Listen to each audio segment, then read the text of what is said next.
दत्तात्रेय ओम नमः शिवाय श्री सदानंदाय नमः। ಹಿಡಿದವನು ನಕ್ಕಾನು ಬಿಟ್ಟವನು ಅತ್ತಾನು. ಶ್ರೀ ಶ್ರೀ ಶ್ರೀ ದತ್ತಗುರು ಸದಾನಂದ ಮಹಾರಾಜರ ಆಶ್ರಮ ತೆಲಗಿ. ಶ್ರೀ ಗುರು ದತ್ತಾತ್ರೇಯ ಹಾಗೂ ಶ್ರೀ ಸದಾನಂದ ಮಹಾರಾಜರ ಮೂರ್ತಿ ಪ್ರತಿಷ್ಠಾಪನೆ ಹಾಗೂ ಜಾತ್ರಾ ಮಹೋತ್ಸವಕ್ಕೆ ಸರ್ವ ಭಕ್ತರಿಗೂ ಆತ್ಮೀಯ ಆದರದ ಭವ್ಯವಾದ ಸ್ವಾಗತ ಸುಸ್ವಾಗತ.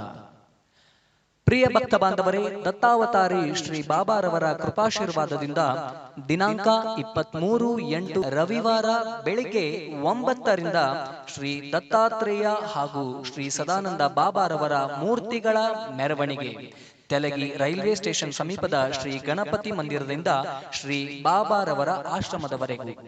ನಂತರ ಮಹಾಪ್ರಸಾದ, ಅದಾದ ನಂತರ ಸಾಯಂಕಾಲ 4ರಿಂದ ಜಲವಾಸಾದಿ ಸಹಿತ ಮೂರ್ತಿ ಶುದ್ಧಿ ಕಾರ್ಯಕ್ರಮಗಳು, ಭಜನೆ, ಆರತಿ, ಮಹಾಪ್ರಸಾದ ಕಾರ್ಯಕ್ರಮಗಳು ಕೂಡ ಅತಿ ವಿಜೃಂಭಣೆಯಿಂದ ಜರುಗಲಿವೆ.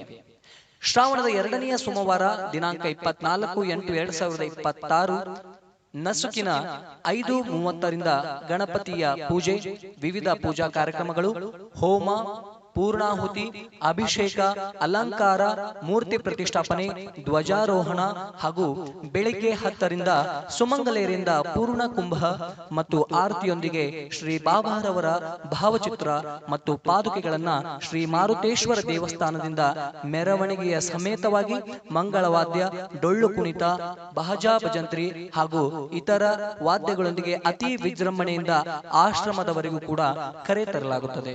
ಮಧ್ಯಾಹ್ನ 12ರಿಂದ ಭಜನೆ, ಪಾದಪೂಜೆ, ಪುಷ್ಪಾರ್ಚನೆ, ಹಿರಿಯ ಭಕ್ತರು ಶ್ರೀ ಬಾಬಾರವರ ಜೊತೆಗಿನ ಒಡನಾಟ ಮತ್ತು ವಿಶೇಷವಾಗಿರುವಂತಹ ಪವಾಡಗಳನ್ನ, ತಮ್ಮ ಅನುಭವಗಳನ್ನ ಭಕ್ತರ ಎದುರಿಗೆ ಹಂಚಿಕೊಳ್ಳಲಿಕ್ಕಿದ್ದಾರೆ. ಅದಾದ ನಂತರ ಆರತಿ ಹಾಗೂ ಮಹಾಪ್ರಸಾದವು ಕೂಡ ನೆರವೇರಲಿಕ್ಕಿದೆ. ಸಂಜೆ 6:30ರಿಂದ ಭಜನೆ, 8 ಗಂಟೆಗೆ ಪುಷ್ಪಾರ್ಚನೆ, ಆರತಿ ಹಾಗೂ ಮಹಾಪ್ರಸಾದ ಜರುಗಲಿಕ್ಕಿದೆ. ಅದೇ ಸಮಯದಲ್ಲಿ ಸೋಮವಾರದ ಸಂಜೆ 10 ಗಂಟೆಯಿಂದ ಅಖಂಡ ಜಾಗರಣೆ ಕೂಡ ನೆರವೇರಲಿಕ್ಕಿದೆ. ಹಾಗಾಗಿ ಎಲ್ಲ ಸರ್ವ ಸದ್ಭಕ್ತರು ಕೂಡ ಈ ವಿಶೇಷವಾಗಿರುವಂತಹ ಕಾರ್ಯಕ್ರಮಗಳಲ್ಲಿ ಪಾಲ್ಗೊಳ್ಳಿ, ಶ್ರೀ ಸದ್ಗುರು ಸದಾನಂದ ಬಾಬಾರವರ ಕೃಪಾಶೀರ್ವಾದಕ್ಕೆ ಪಾತ್ರರಾಗಿ ಎಂದು ವಿನಂತಿಸಿಕೊಳ್ಳುತ್ತಾ, ಅದಾಗಲೇ ಬೇರೆ ಊರಿನ ಬೇರೆ ಬೇರೆ ಭಾಗಗಳಿಂದ ಬರುವ ಭಕ್ತಾದಿಗಳಿಗೆ ತಂಗುವುದಕ್ಕಾಗಿ ವಿಶೇಷವಾಗಿರುವಂತಹ ವ್ಯವಸ್ಥೆಯನ್ನ ಕೂಡ ತೆಲಗಿಯಲ್ಲಿ ಕಲ್ಪಿಸಲಾಗಿದೆ. ಮತ್ತೊಮ್ಮೆ ಸದ್ಭಕ್ತರೆಲ್ಲರಿಗೂ ಆದರದ ಸ್ವಾಗತ ಸುಸ್ವಾಗತ.